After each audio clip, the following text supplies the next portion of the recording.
Department of Geography and Sripat College for giving me this opportunity to present this talk. And this is my maiden talk in my own college, and thank you for all the dignitaries and professors and students for being present. So, good afternoon everyone, and the paper that I have titled is Anthropocene and Queer Ecology. Now, we have been hearing about sustainability and geography and everything, but the thing that I would like to do an intersectionality is with social science in terms of how this geographical issue of sustainability operates along the lines of culture, gender, and politics. And that's where queer ecology will become a force to reckon with, and the issue of Anthropocene will be operative. Now, we have dealt several times Anthropocene, basically which is the kind of magnitude, the kind of impact that human species, human beings have had on the planet. Now, if we take it a little further, something that I have been working on for years, if we take it a little further, then this impact that human beings have had on planet is extremely sexist comment. Why? Because this kind of impact is more gendered and less gender neutral. And why am I doing this? Actually, just come to your objective. Yes. And just your findings. Thank you, sir.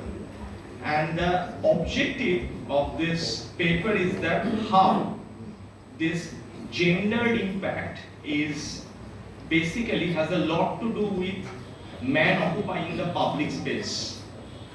Western Renaissance humanism is basically anthropocentric and extremely patriarchal. Now, humanism kept displacing women from public space, something that secondary feminism already worked. Now, capitalism and enlightenment, following industrial revolution, pushed non-human out of big booming cities.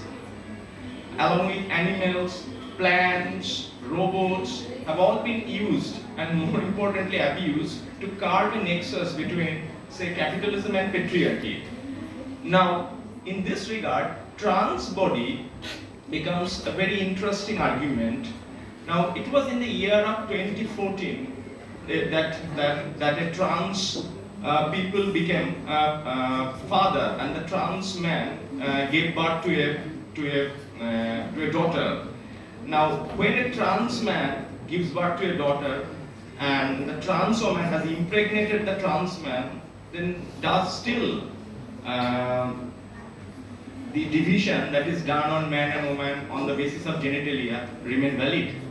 Now, this is where the issue of Anthropocene becomes much more curious rubric along the lines of cultural geography on Anthropocene. Now, since the time constraint, I would not be consuming much of time, and there are issues like whenever if one protects one's body and one simply admits that his body exists. Now, patriarchy would never allow a male body to exist. Now, ironically, male body protects and therefore loses masculinity. That is the ironical part of Anthropocene.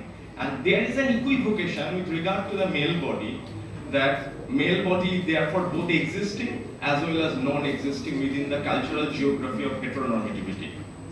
Now to wrap up this discussion, therefore, home, which is thought to be a very safe place for women, now become a contention. Because now, if home becomes a safe place, now the relegation inside that home to that home becomes a concern, because they are much more safer outside than inside. And that's why during the lockdown, when we always wanted to give time to our families, we always wanted to Kobe school khulbe, Kobe college khulbe, because somehow workplace became a respite for those women and the subsequent issues of domestic violence. Now, therefore, home is different and home is deferred. And at home, queer is never at home.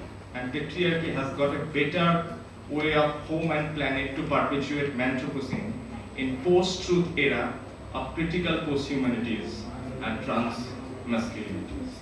Thank you so much.